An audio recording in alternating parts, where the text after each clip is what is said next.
दोस्तों, आज मैं आपको एक बेहद की रोचक कहानी सुनाने जा रहा हूं। बात बहुत समय पहले की है। एक रोनी नाम का लड़का हुआ करता था। उसको एक बहुत ही अजीबो गरीब बीमारी थी। वह जब भी रात को सोता और सुबह उठता था तो उसका रूप रंग बदल जाया करता था। जैसे अगर वह रात को एक लड़के के रूप में सो रहा है तो अगली सुबह क्या बन रह उठेगा वह खुद भी नहीं जानता था। कभी लड़की तो कभी छोटा सा बच्चा, तो कभी एक बूढ़ा आदमी बनकर, तो कभी एक जवान लड़का बनकर, तो कभी एक बुढ़िया बनकर वह अपनी इस बीमारी से बहुत ही परेशान हो गया था। पर वह करता भी क्या, उसको रोज एक नए रूप के साथ ही जीना पड़ता था। इन सब के बीच रोनी में एक अलग ही प्रतिभा भी। वह बहुत ही सुंदर और आकर्षक पेंटिंग भी बनाया करता था जो कि लोगों को बहुत ही पसंद आती थी। रोज नए रूप में आने की वजह से अपनी पेंटिंग एक बंद कमरे में ही किया करता था, क्योंकि उसको नहीं पता होता था कि वह अगली सुबह क्या बनकर उठेगा। लेकिन वह किसी भी रूप में उठता था, तब भी यह प्रतिभा उसके हर रूप में रहती थी।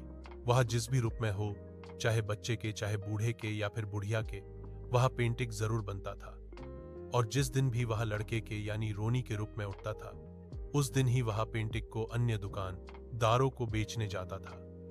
एक दिन एक लड़की जिसका नाम रोजी होता है, जो उसी शहर में रहती है जिसमें कि रोनी रहता है, वह दिखने में बहुत सुंदर होती है। एक दिन उस दुकानदार के यहाँ से जहाँ पर रोनी अपनी पेंटिंग बेचता है, वहां से उसको एक बहुत ही प्यारी पेंटिंग पसंद आती है जो कि रोनी की बनाई होती है। वह उस दुकानदार से पूछती है कि यह पेंटिंग किसने बनाई है, तो वह बोलता है कि मैं उसके बारे में नहीं बता सकता है, क्योंकि रोनी ने ही खुद के बारे में बताने से मना किया हुआ होता है।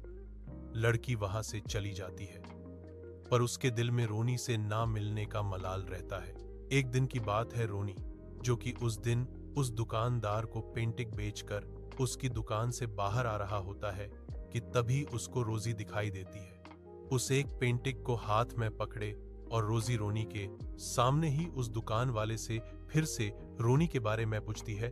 दुकानदार रोनी की तरफ देखता है और फिर चुप हो जाता है।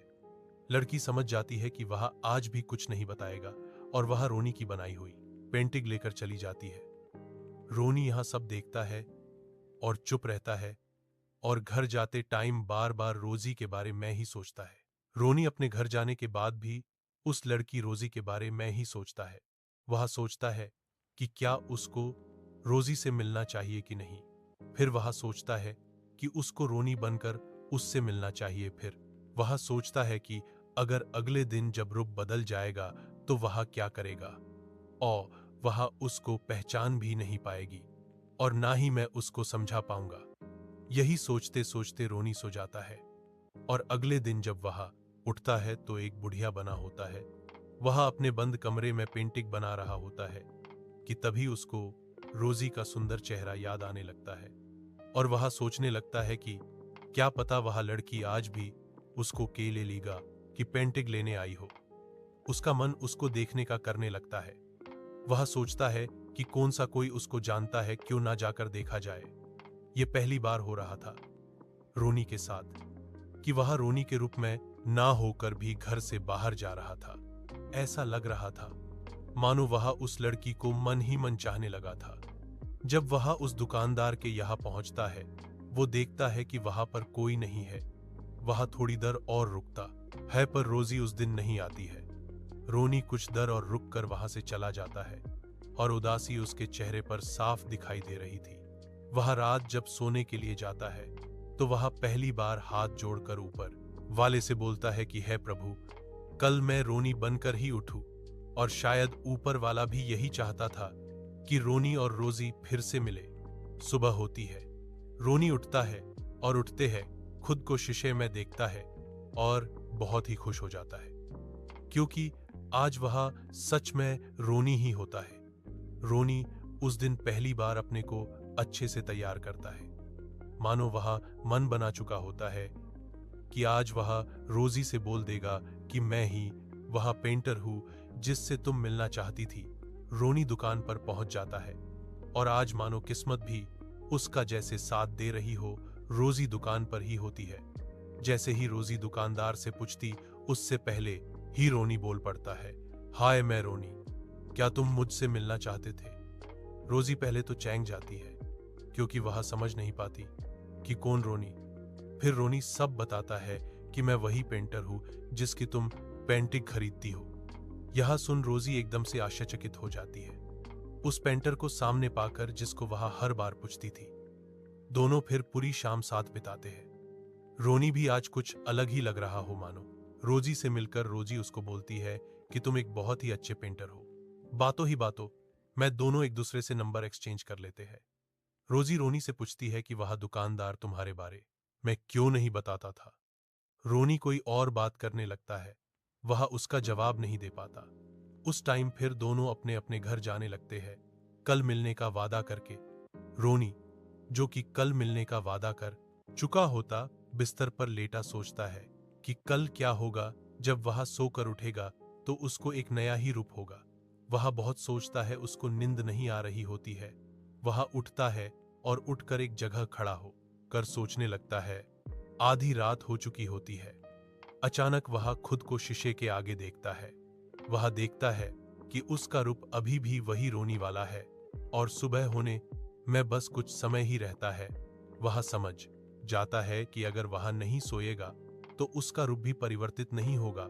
वह पूरी रात नहीं सोता और अगली सुबह फिर से रोनी के रूप में वह रोजी से मिलता है। वह पूरा दिन साथ रहते हैं। शाम होते ही रोजी रोनी के घर जाने को बोलती है। वह उसकी बनाई हुई और पेंटिंगों को भी देखना चाहती थी। रोनी उसको ना नहीं कर पाता है और अपने घर ले आता है। रोनी रोजी की बनाई हुई सभी पेंटिंग देखती है और बहुत ही खुश नजर आती है। वह रोनी से बोलती है कि तुम बंद कमरे में क्यों पेंटिंग करते हो? वह बोलता है कि उसको पेंटिंग बनाने के लिए एकांत चाहिए होता है। रात होने लगती है। रोजी अब घर जाने को बोलती है। रोनी उसको घर तक छोड़ने के लिए जाता है। वह घर पहुंचती है तो बाएं करने से पहले रोनी को बोलती है कि क्या तुम मुझको पसंद करते हो? रोनी हैरान रह जाता है कि अचानक से रोजी ने यह क्या बोल दिया। वह बहुत खुश हो जाता है और रोजी को गले लगा लेता है कि हाँ, मैं तुमको प्यार करने लगा हूं। यह सुन रोजी बहुत ही खुश हो जाती है। फिर दोनों एक दूसरे को बाय बोलते रोजी अपने घर जाती है और रोनी घर जाते टाइम यह सोचता है कि क्या होगा जब रोजी को उसकी बीमारी के बारे में पता चलेगा कि उसके जिस रूप से वह प्यार करती है वह तो उसका एक दिन के लिए ही होता है। वह सोचता रहता है कि अचानक से जाने कैसे उसकी आंख लगा जाती है। वह फिर अचानक से उठता है और उठते ही शीशे को देखने दौड़ता है। वह देखता है और उसके होश उड़ जाते हैं। वह एक बूढ़े आदमी के रूप में होता है। वह बहुत ही डर जाता है, जैसे मानो उसने एक ही पल में रोजी को खो दिया हो। वह रोने लगता है और सोचता है कि वह इस बीमारी के बारे में रोजी को कैसे बताएगा और क्या वह यकीन भी करेगी।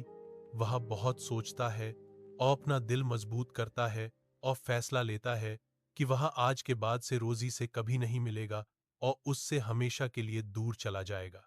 कुछ दिनों के लिए रोनी कहीं दूसरी जगह रहने चला जाता है और जब वह कुछ दिनों के बाद आता है तो उसको पता चलता है कि रोजी बहुत दिनों से बीमार है और हॉस्पिटल में एडमिट है। वह तुरंत उसके पास जाता है और रोजी से बोलता है कि रोजी, मैं आ गया हूं। रोनी उस दिन एक बूढ़े आदमी के रूप में होता है। रोजी उसको नहीं पहचान पाती है। उसकी हालत ठीक नहीं होती है। वह चुपचाप उसको सुनती है बस और कुछ नहीं बोलती है। उसको जैसे मानो कुछ सुनाई ही नहीं दे रहा हो। रोनी कितना बोलता है कि रोजी देखो मैं आ गया हूं, पर कुछ नहीं होता है।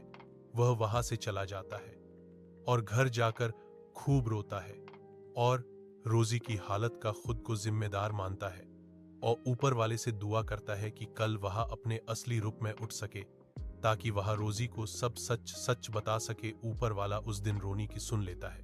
वह जब सुबह उठता है तो वह रोनी के रूप में होता है। वह बहुत खुश होता है और ऊपर वाले को धन्यवाद करता है और उसी टाइम रोजी से मिलने के लिए जाता है। रोजी रोनी को देखते ही मानो एकदम से बहुत खुश हो जाती है। वह रोनी को गले लगाकर रोने लगती है और बोलती है कि तुम कहाँ चले गए थे। रोनी, मैंने तुमको कितना याद किया और तुम्हारे घर भी कई बार गई, पर तुम्हारे घर पर ताला लगा हुआ था। रोनी रोजी को गले लगा लेता है और बोलता है कि वह अब कभी भी रोजी से दूर नहीं जाएगा।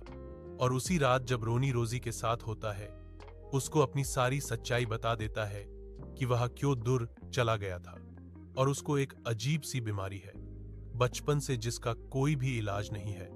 और वह बताता है कि वह कल जो बूढ़ा आदमी था वह भी वही था। रोजी की समझ में नहीं आता कि रोनी क्या बोल रही। वह उस की बात का विश्वास नहीं करती है और बोलती है कि मैंने आज तक कभी ऐसी बीमारी के बारे में नहीं सुना है। शायद तुम मुझसे दूर जाना चाहते हो, इसीलिए तो ऐसा नहीं बोल रहे हो। रोनी रोता है और बोलता है कि वह सब सच बोल रहा है और कहता है कि वह खुद सारी जिंदगी तुम्हारे साथ रहना चाहता है, पर मैं जो कह रहा हूं वह एकदम सच है। रोजी कहती है कि ठीक है, आज रात मैं तुम्हारे साथ रहना चाहती हूं और तुम्हारे रूप को खुद बदलते हुए देखना चाहती हूं। रोनी राजी हो जाता है। वह दोनों साथ में सो जाते हैं, एक ही कमरे में, अलग अलग बिस्तर पर। फिर क्या था, सुबह होते ही रोनी एक बच्चे के रूप में बदला हुआ होता है। रोजी उसको देखकर हैरान हो जाती है और वह समझ नहीं पाती है कि इस कमरे में सोया तो रोनी था, ये बच्चा कैसे बन गया। उसकी समझ में नहीं आ रहा था कि यह क्या हो रहा है। वो सोच में पड़ जाती है और वह बच्चा जो रोनी था वह कहता है कि रोजी, मैंने तुमसे पहले ही कहा था कि मुझको ये अजीब बीमारी है, इसलिए मैं तुमसे दूर चला गया था। थोड़ी देर बाद रोजी वहां से चली जाती है अपने घर के लिए, लेकिन उसको अब समझ नहीं आ रहा था कि वह क्या करे। वह तो रोनी से प्यार करती है, लेकिन वह रोनी तो पता नहीं अब कब अपने रूप में आता है, और आता भी है तो सिर्फ एक दिन के लिए रहता है और फिर पता नहीं अपने रूप में कब आए। वह सोच सोचकर बहुत ही परेशान हो जाती है और सोचती है कि अब शायद ही कभी रोनी से मिलना होगा। वह अगले दिन ना ही रोनी से मिलने जाती है और ना ही उसको फोन करती है। रोनी समझ जाता है कि रोजी और उसका साथ शायद यही तक का था, इसलिए वह पहले की तरह ही अपनी इस बीमारी के साथ काम में लग जाता है। वह जानता था कि रोजी अब लौट कर नहीं आएगी, लेकिन एक दिन वह देखता है कि फोन पर रोजी का मैसेज आया होता है कि क्या वह उससे मिलने उसके घर पर आ सकती है। रोजी हाँ बोल देता है। वह शाम को रोनी से मिलने आती है। रोनी उस दिन एक लड़की के रूप में होता है। रोजी रोनी को एक लड़की के रूप में देखकर नहीं चौंकती है। वह बस अंदर आती है और रोनी का हाथ पकड़कर बोलती है कि क्या मैं तुम्हारे साथ हमेशा के लिए रह सकती हूँ। रोनी की समझ नहीं आता कि रोजी ये क्या कह रही। उसको तो लगा था कि इतने दिनों में तो शायद वो मुझको भूल भी गई होगी, लेकिन रोनी जैसा सोच रहा था ऐसा बिल्कुल भी नहीं था। रोजी हर दिन सिर्फ रोनी के बारे में ही सोचती थी कि समाज क्या कहेगा अगर वह ऐसे लड़के के साथ शादी करती है जिसको एक अजीब सी बीमारी है, जिसका इलाज किसी के भी पास नहीं है, लेकिन वह समाज से ऊपर अपने प्यार को रखती है। और वह रोनी के पास लौट आती है और रोनी से कहती है कि क्या हम यहां से कहीं दूर चले जाते हैं, जहां कोई हमको ना जानता हो ना पहचानता हो, और वहां जाकर एक नई जिंदगी की शुरुआत करते हैं। रोनी मान जाता है और बहुत ही खुश नजर आ रहा होता है। दोनों फिर हमेशा के लिए वहां से चले जाते हैं और जिंदगी की एक नई शुरुआत करते हैं। रोजी ने रोनी के पास आकर यह साबित कर दिया कि उसका प्यार सच्चा था, जो उसने रोनी के रूप से नहीं बल्कि रोनी के अच्छे व्यवहार और उसके अंदर की खूबियों और एक अच्छे इंसान से किया था।